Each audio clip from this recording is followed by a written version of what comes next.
Bienvenido, Padre, a nuestro programa. Aquí estamos nuevamente con nuestras preguntitas, complicándole la vida. Nos preguntan cómo sabemos que Dios nos ama y que nos habla, y que no sean cuentos.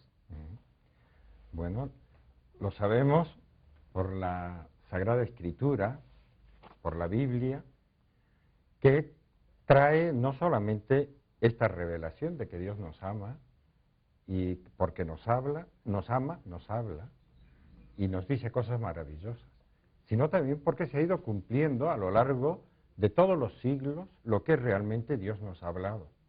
Las profecías, las promesas, que la Iglesia Católica iba a crecer y prosperar desde una semilla pequeñísima, como un grano de levadura, como una semillita de levadura, hasta convertirse en un árbol frondoso.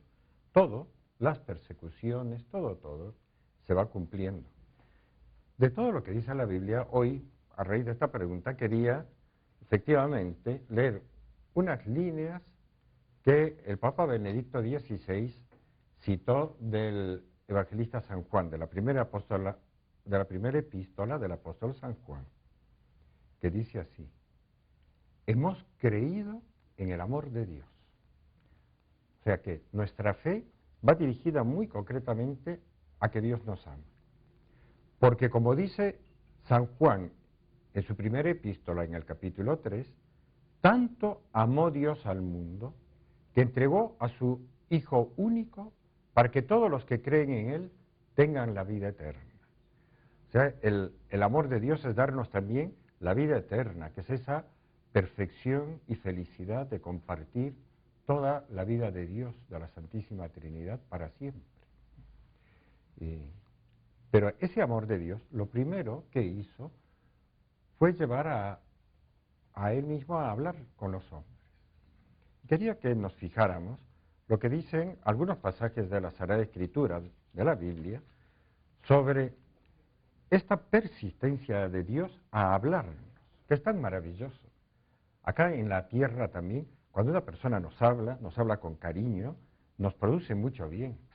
Se produce una sintonía, hay como una devolución y con el tiempo va creciendo un amor y una amistad con el trato. Una comunicación real. Claro, y un darse.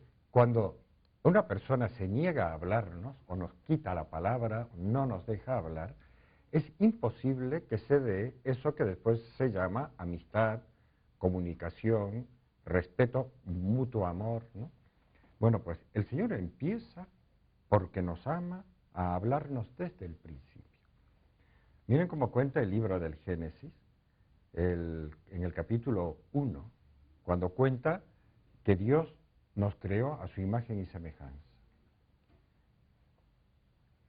Dijo Dios: hagamos al ser humano a nuestra imagen, a semejanza nuestra. Que ese hagamos en plural, hay una insinuación del misterio de la Santísima Trinidad. Y que mande sobre los peces del mar y las aves del cielo y todo lo que se arrastra por la tierra, etc. Creó pues Dios al hombre, a imagen suya, a imagen de Dios lo creó, varón y mujer los creó. E inmediatamente a continuación dice que empieza a hablarles.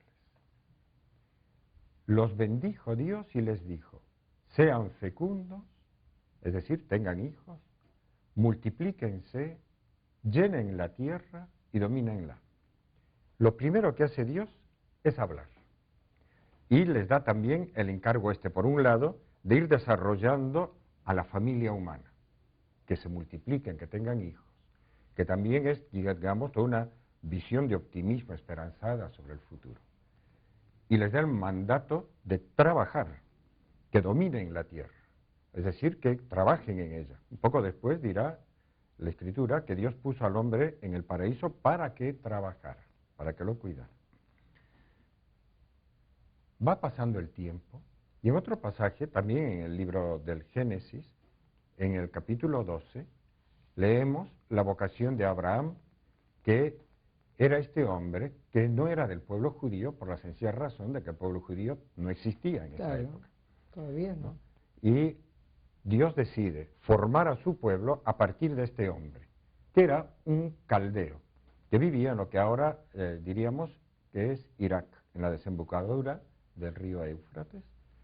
Y un día cuenta el capítulo 12 del Génesis, Yahvé, que es Dios, dijo a Abraham: vete de tu tierra y de tu patria y de la casa de tu padre, a la tierra que yo te mostraré. De ti haré una nación grande y te bendeciré, y engrandeceré tu nombre, y sé tú una bendición. Dios le habla al hombre.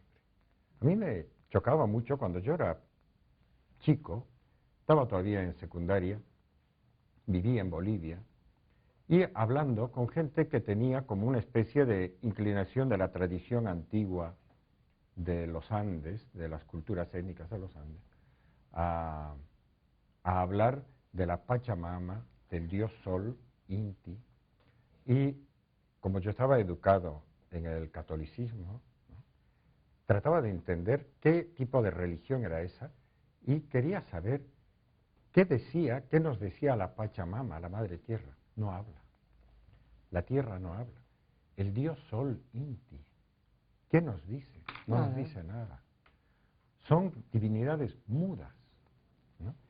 Realmente los cristianos pensamos que esas religiones naturales no son como tanteos en la oscuridad tratando de descubrir cómo es Dios. Es una búsqueda de Dios, ¿no?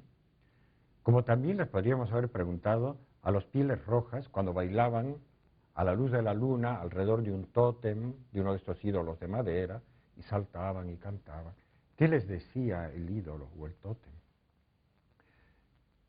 La gran novedad que viene a través de la Sagrada Escritura, de este libro del Génesis hasta el último libro de la Revelación, el Apocalipsis, es que Dios nos habla, siempre habla. Además de Abraham, fíjense este otro episodio tan interesante, que es el episodio de Rebeca, que estaba casada con Isaac, el primer hijo de Abraham, hijo legítimo, digamos. Y cuando quedó embarazada Rebeca, sintió que tenía a dos criaturas en su vientre y que las dos se peleaban entre sí dentro de ella. Y se angustia. Y lo primero que se le ocurre es, dice el libro del Génesis, consultar a Dios. Consultó a Yahvé. Le preguntó, es decir, la mujer le habla a Dios, como a alguien que va a contestar. Y Yahvé le dijo, le contestó, dos pueblos hay en tu vientre, dos naciones, que al salir de tu vientre se dividirán.